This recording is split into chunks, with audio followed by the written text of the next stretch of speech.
everyone, I'm Erin Spinagle, the teacher who draws. We're just days away from the first day of fall, and what better way to welcome the season?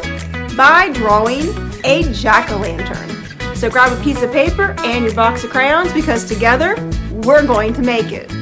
Let's get started.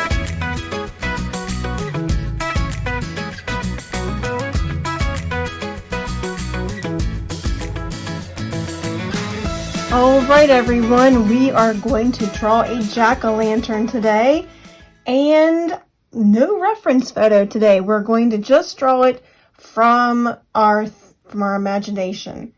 So let's go ahead and get started. I'm going to set this over to this side. We'll go to our blank paper, and I am so excited. I found a dandelion. Not just any dandelion. This is the dandelion yellow color from Crayola. They quit making it a couple years ago. So it's a really nice yellow color. So I'm going to use this today to do my outline. So before I begin, I should go ahead and say, even though we're not going to have a reference photo, we still have the basic shapes that we're going to look for. So each of these is like a oval. Each of these lines represents like a rib, or the area that indents on the pumpkin. So I've got several of these that come out like a C shape on each side. And then I have my curvy stem. Now remember, pumpkins are in all different sizes and shapes. So if your pumpkin is not exactly like my pumpkin, that's okay. All right. So as we get started here, I'm going to be right about here to start.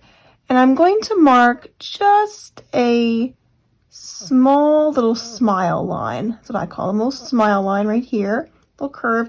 I'm going to go straight down, and I am going to make another one to try to get them about the same. This one doesn't have to be quite as smiley, and this is going to be the start of my first rib. So I'm going to be soft and sketchy here. We're going to go down. I like how this dandelion color shows up nice on camera. And we're going to make the first rib of our pumpkin. This is a funny way to start a pumpkin. It's not by making circles or starting out with a round, typical circular shape. We're going to make a oval that looks like it's got a little bite out at the top of it.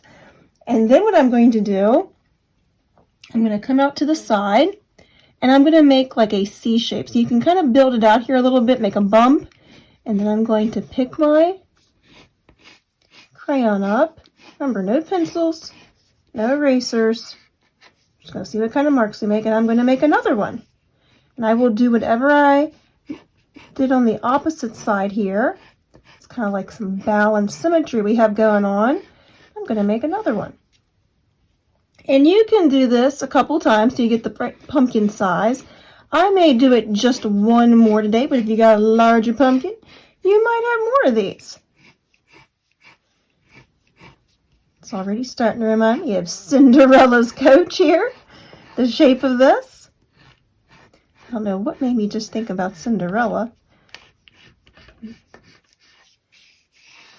All right, so there's our pumpkin shape. And then we need to come up here, and I'm going to go in on either side, and then your stem can be however you would prefer it. Maybe you want it to be a little more straight up and down.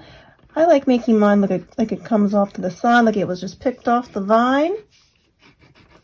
But there you go. There is your basic pumpkin shape. And like I said, you could make it a little more wide if you'd like to, but you don't have to. We've got our pumpkin shape on here. Now, before you put down your yellow, we're going to put in some eyes. So there's several ways you could make eyes for your pumpkin. I might try something a little bit different this time for this one I'm doing with you. Maybe instead of doing triangle eyes, I'm going to do arch eyes. Now I'm going to try to position them about the same distance apart so that they, maybe not, maybe I want them a little bit closer here. Right here, yeah. My pumpkin is going to be looking over. It's going to be looking over to the side, like I'm not facing it directly. All right, so I'm going to do maybe some curved eyes here. Maybe I'll come in a little bit Maybe I'll do a cross-eyed pumpkin. So you could do the triangle eyes like you see on this one, or you could do a different shape eye. There's really no right or wrong way to make a jack-o'-lantern. I don't know about you, but I've created a couple jack-o'-lanterns in my time, and they've all been different. So you could even give him a nose. I think I'm going to leave the nose off for this one, or maybe I'll come back and do that. So to do the smile, I come in with a short line, and then I'm going to come down, give him some teeth. You could do a toothless jack-o'-lantern. I'm going to give him some spaced out teeth up front. That's on top. This one's going to be kind of funny. That's okay. Like I said, they can all be a little different. I'm going to curve down. Let's give him a tooth here in the middle. I like this kind of toothy smile. And you could give him another tooth if you wanted to, or you can choose just to come on up. Okay, there's our eyes. Like I said, you could give him a nose if you wanted to. I might leave the nose off for today. All right, so I've been using this nice gold color. You could use a gold or a yellow as well to do your outlining. But next what I'm going to do, and look here, I finally got myself another yellow crayon. Thank goodness, because that other one is a little small at this point. Good for maybe shading in, but not for anything long term.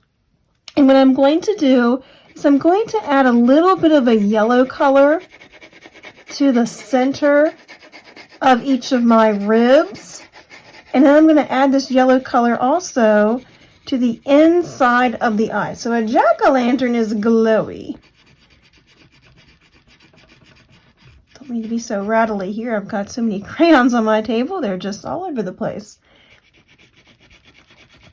So I'm going to go around and around. I'm going to add this nice bright yellow to the inside of my mouth. So we usually put like a candle or a light inside of our jack-o'-lantern so he lights up at night and we can enjoy his glow. Somehow I wish I would maybe given him an extra tooth, but that's okay. You could even give your jack-o'-lantern some pointy teeth if you wanted to. Ooh, wouldn't want to put my hand in there. All right, so I've got my yellow, and if you have a golden yellow, or if you have a dandelion color, if you are so lucky as to have found one of those lovely crayons, because it is just the best color yellow ever, you can go ahead and you can add like another layer of yellow around the outside. That kind of makes him look like he is a glowing. Makes that color really, that in the inside really stand out. So I'm just going to finish layering my yellow colors here. And I did get kind of carried away. I forgot I needed to color the rest of my ribs. I just got too caught up in getting the inside of his mouth and his eyes shaded in. So I can use my yellow and I can add a little bit of yellow. And why am I making a yellow pumpkin? Because that could make, it seems like it's a little silly. Pumpkins are orange, right? Well, I want my pumpkin to show that it is not just a flat object. It has value. So I'm going to add this yellow color, then I'll be doing some layering to make the yellow stand out. Actually, something that I would do when I was a kid is we painted pumpkins. We would paint them to look like different characters. I believe I did a Raggedy Ann pumpkin one year, and if you don't know who Raggedy Ann is, well, she used to be a doll, Raggedy Ann and Andy. That was popular back in the day. I think I probably did a witch pumpkin and a kitty cat pumpkin, and what else? I think I did a girl with a sunburn pumpkin, like she was like a beach girl, and she had like a visor and sunglasses on, and red rosy cheeks for a sunburn. So we're just going to do a traditional jack-o'-lantern today. He'll look great. All right, so finally, after we do that, now I'm going to go to my orange. So this is actually a yellow orange, but we'll start with that one. And I am going to first go over the ribs the areas of my pumpkin that are indented, or the outside here, or don't color through the eyes because we want these to stand out. I might add a little more color here at the bottom to show the value or the shading, because this would be getting less light towards the bottom of my pumpkin. I'm going to go around the ribs.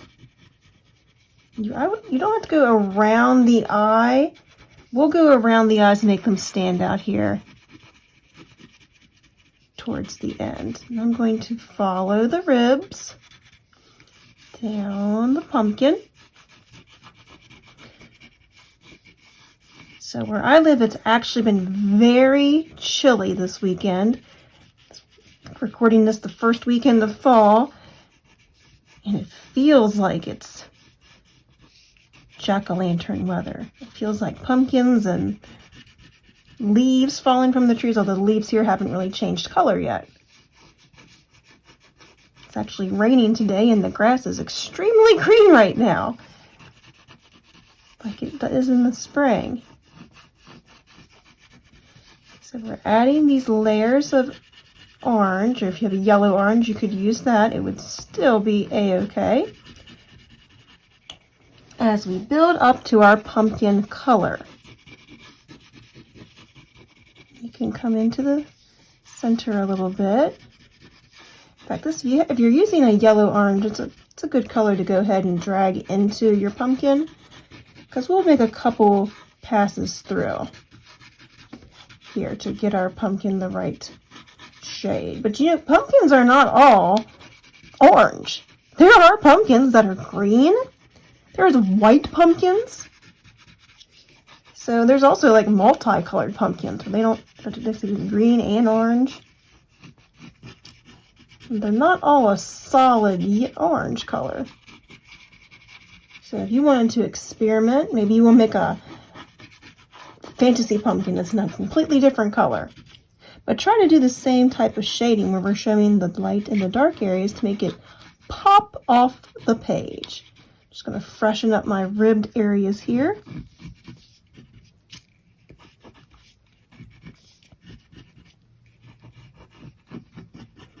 All right, and we'll come back into that in a little bit. Now I'm going to go in with an orange, the real deal, to really make those colors, so that orange color, stand out.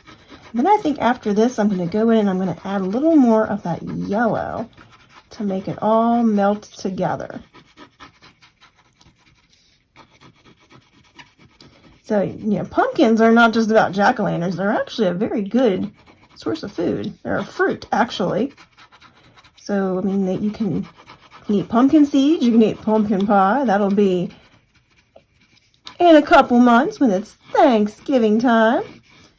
All right, I'm going to bring my color into my pumpkin. But like I said, I'm going to bring in that yellow color again, just to blend it in and make it look like it all goes together. And really get down here at the bottom.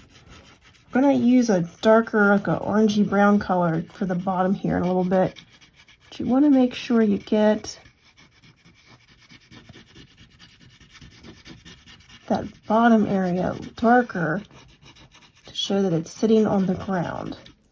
And if you wanted to, you could use your orange and outline your shapes a little bit. We are going to use a brown here in a moment to make them stand out. And yes, you could use colored pencils if you wanted to. I just thought I would use my crayons today. So I don't think that was meant to be a tooth, but it is now. Maybe he's got a tooth coming in. Maybe you have a tooth coming in. That would have been a good pumpkin growing up, making a pumpkin look like the Tooth Fairy. All right, so we're getting there. I'm going to go back in with my yellow and kind of blend these all together. So don't be afraid to put colors on top of each other, because nothing is actually a solid color. It's not always one solid color. There's many colors or many variations, that means different types of a color, that create it. All right. So I'm liking how this is going. I'll probably add a yellow orange on top of this, or you could add, if you don't have a yellow orange, some more orange.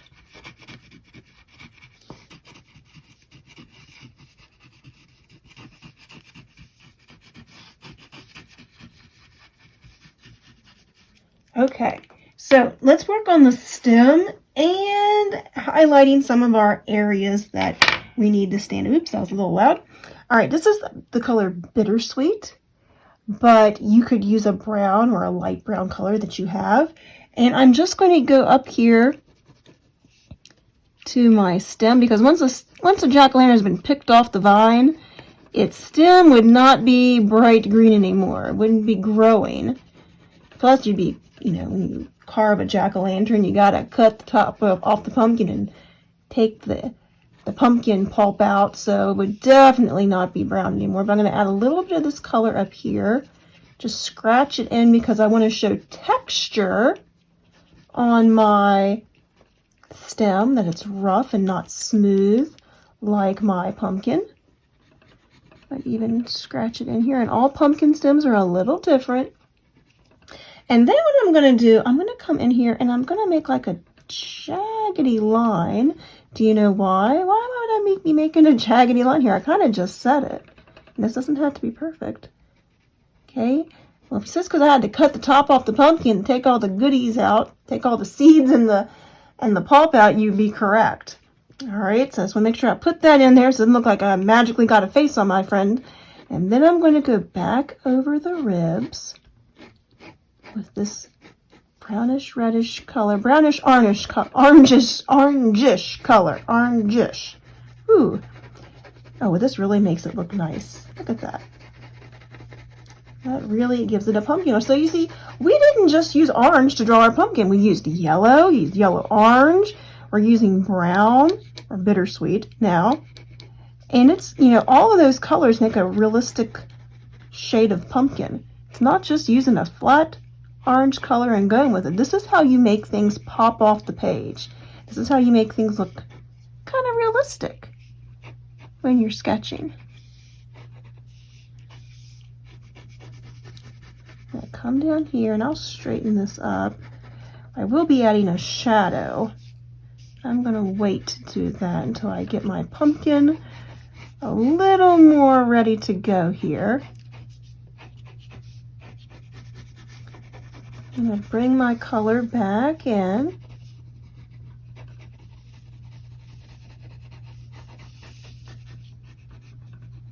I'm going to hit my outlines in just a moment.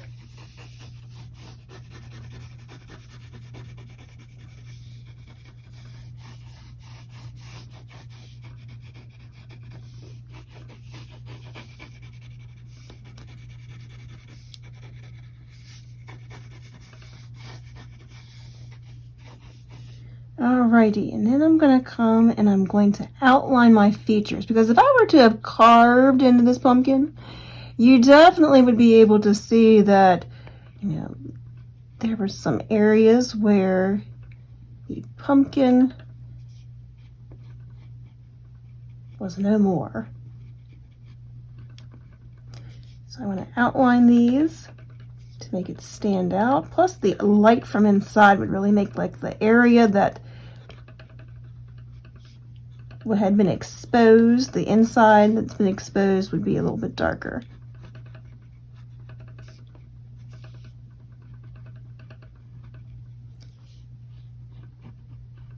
Alright, he's coming along. Might even drag some of this color into the yellow. Ooh, I like that. Ooh, it makes it 3D when you do that. You drag this color, the orangey brown color, or the light brown color into the yellow. It actually makes it look glowier. Let me try that down here.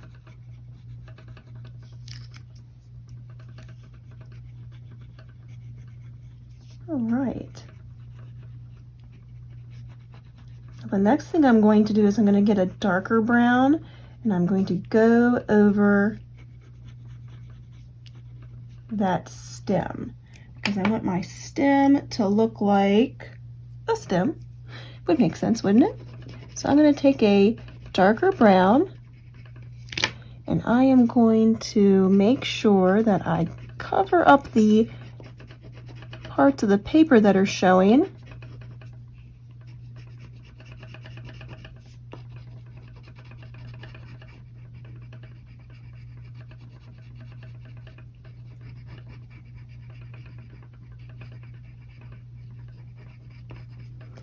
It's really starting to look like a pumpkin. And if you wanted to, you could bring this dark color a little bit into your pumpkin. I wouldn't go do a very hard outline, just enough to make it stand out. I kind of got a little too far in there, but that's okay. This pumpkin looks like he's looking down at his missing teeth. I'm going to take my brown very gently. I'm actually doing this very gently over my ribs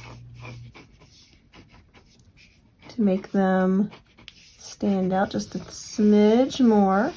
Just imagine, we did this all with crayons. Just using a crayon.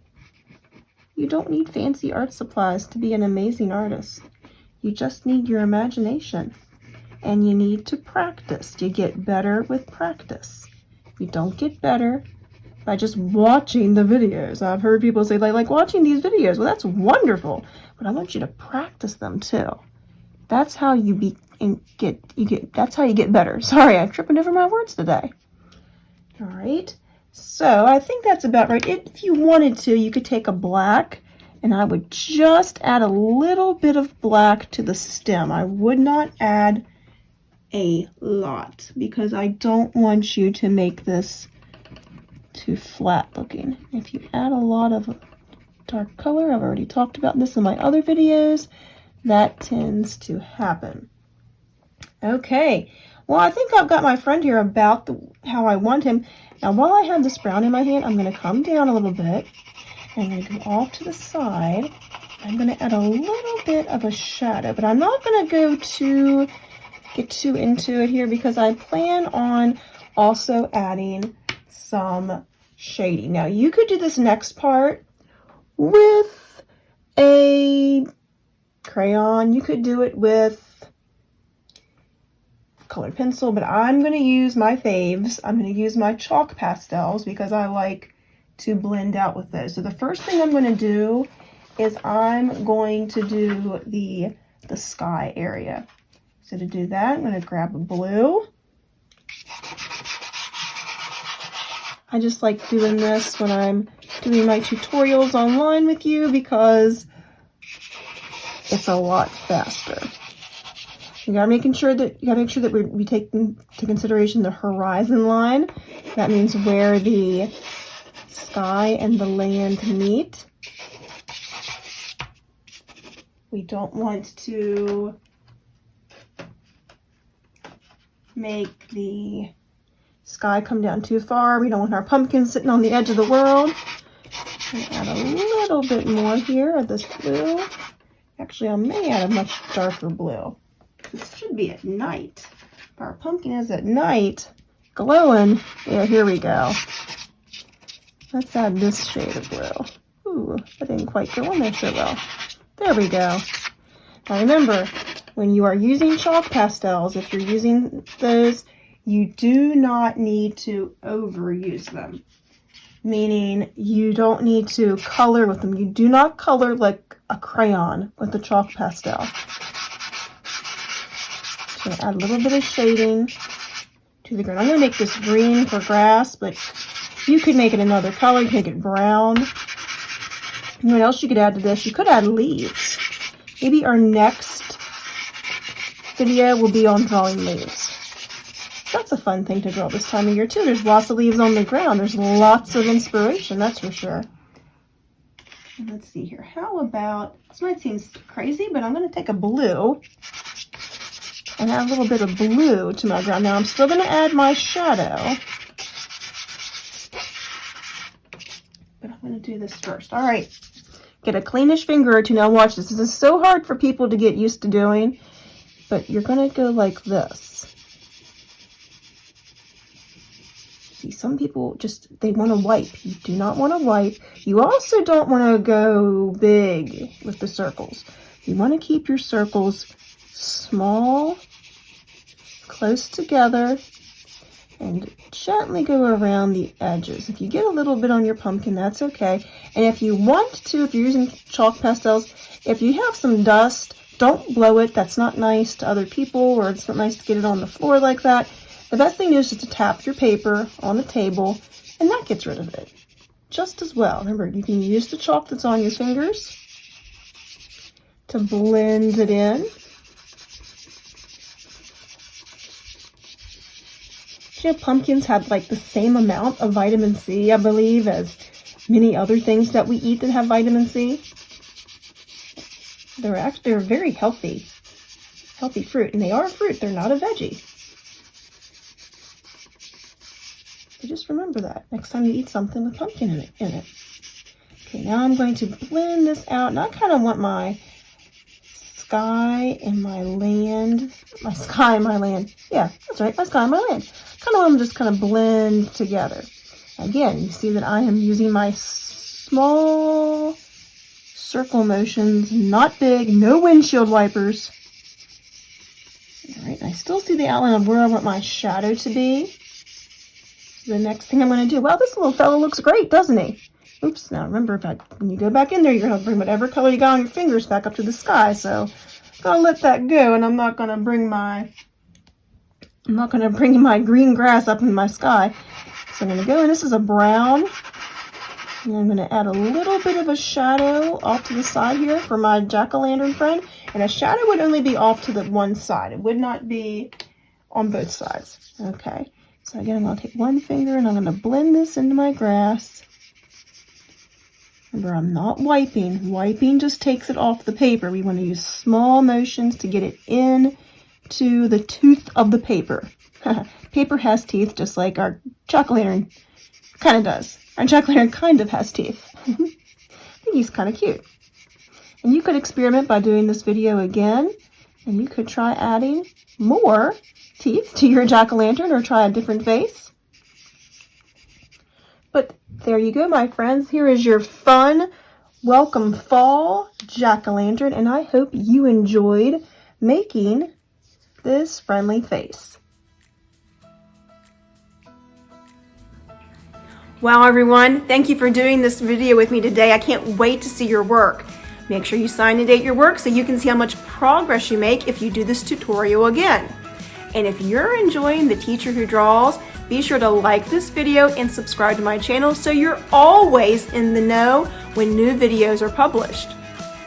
Until we meet again, remember to be kind, shine bright, and make the world colorful. Remember, every day is a good day to draw. Take care, everyone. See you soon.